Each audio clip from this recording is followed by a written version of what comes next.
time nawa. Pusong nakikinig Sa iyong mga salita.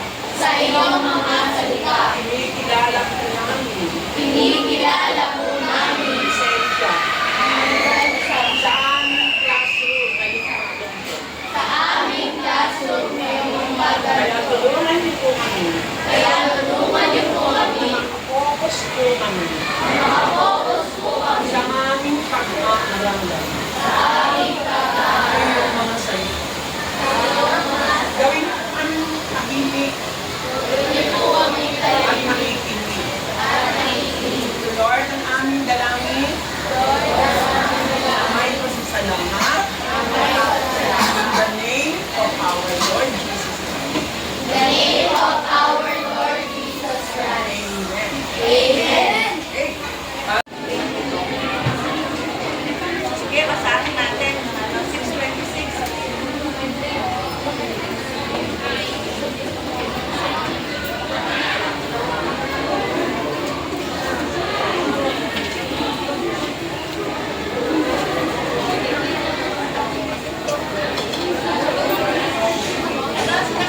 Mateo 6:26.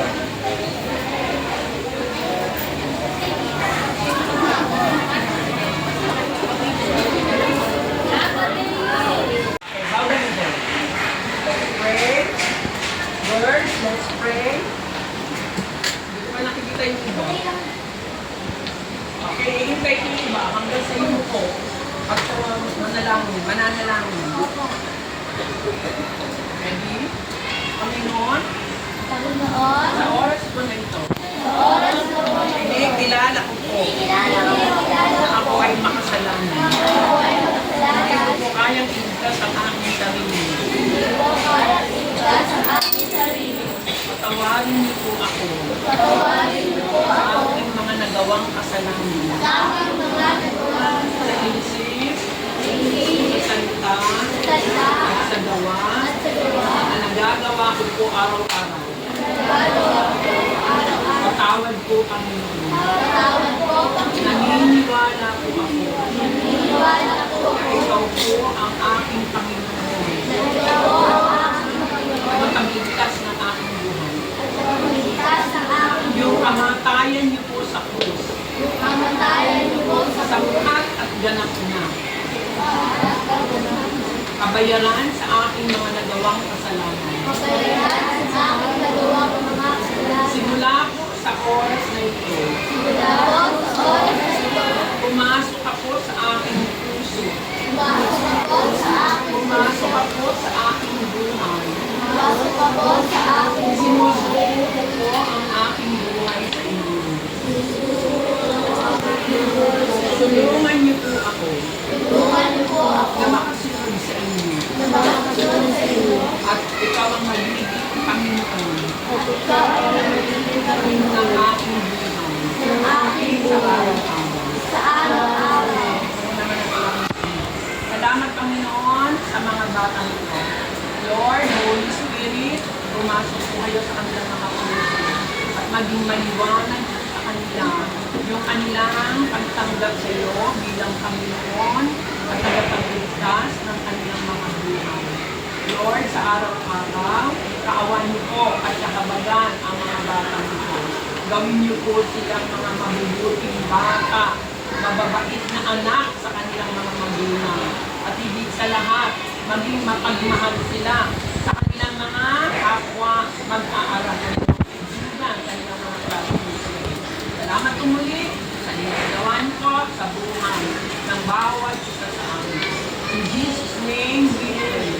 Amen. Amen. Lang. Kuya.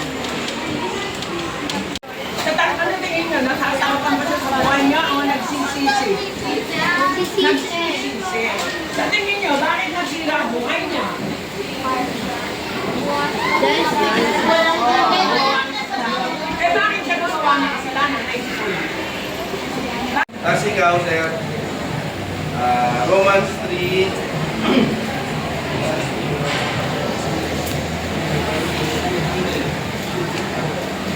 parang. Ano pangalan mo, sir? Sige. Kapagkat ang lahat ay nagkasala at walang sino mang nakakapunta sa kaluwalan ng katanan. Pagkatihan. Ang sabi doon na, pero bakit hindi nagkasala? Sabi lahat. Pag sinabi lahat, may meron hindi. Wala. Sige sir, tulad po, Matthew.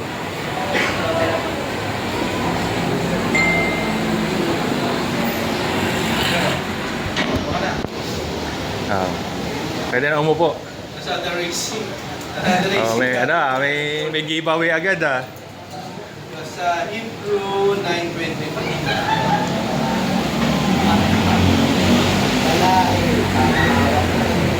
Ikaw, ano pangalan mo sir?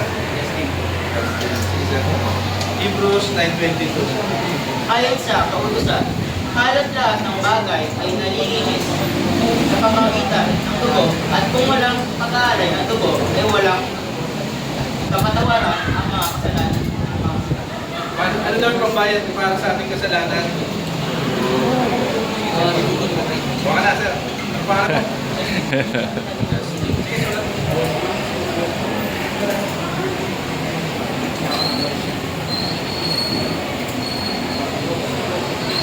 Kulang pa ng ano lang sa iba. Ako ulit pa tayo ito.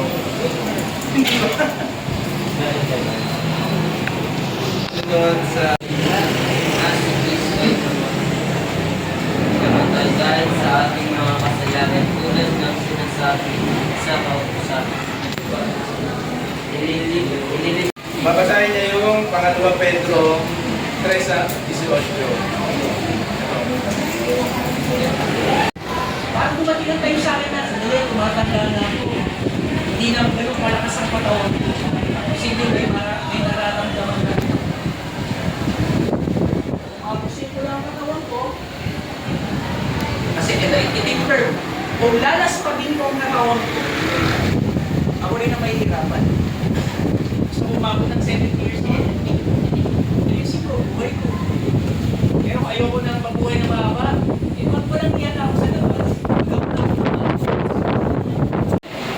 Ang papalitan ng moral, immoral. Di ba?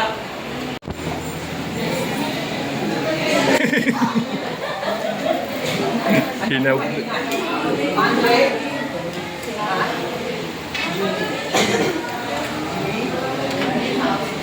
Alam mo yung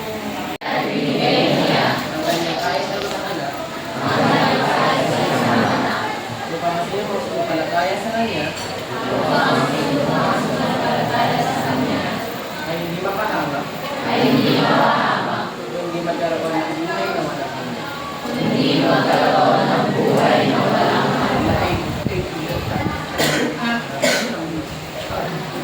Okay. So, hindi ganun na lang. Are you raised there? Okay, bakit? Bakit mo rin? because of sin. Yes! Wow! Palaman natin si Kuya!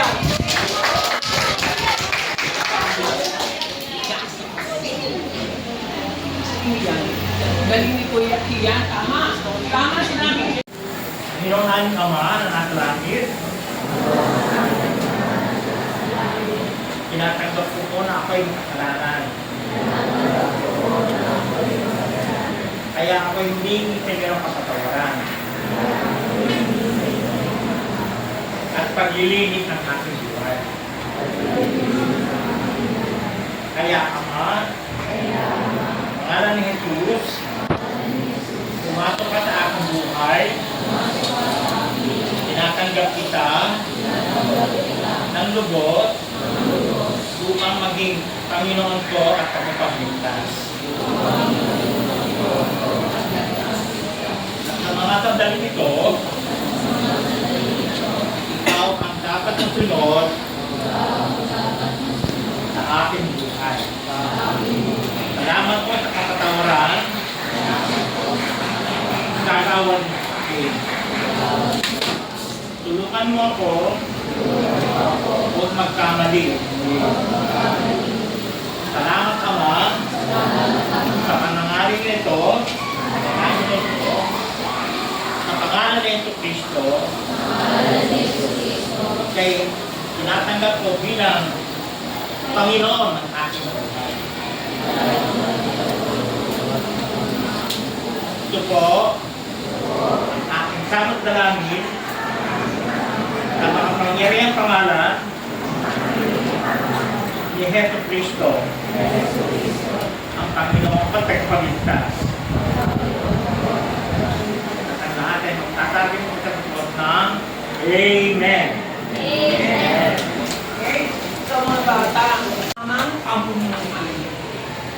Naniniwala ba kayo? Sino yung nagbabasa ng Biblia, di ba? Sige nga, magbahagi nga kayo ng ginagawa ng Bible sa inyo. Ang Christian yun. Christian. Halimbawa, paano ka natutuwid ang salita Ba't ng memorize Diyos na yung na ano dyan, natutuwid? verse 16? Paano ka Tagalog. natutuwid ng God sa pamamagitan ng pagbabasa ng iyong ng salita ng God? Yung turo rin na rin.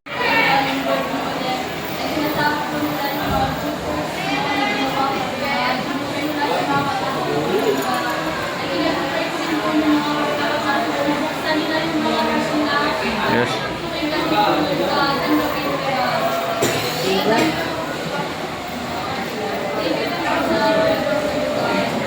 We ask for your guidance, God. We ask for your assurance. And para sa mga mind namin ngayon, bigyan mo po kami ng sapat na knowledge na basahin yung Bible, the read the Word of God, naintindihin yun, Father God. At para po malaman namin lahat ng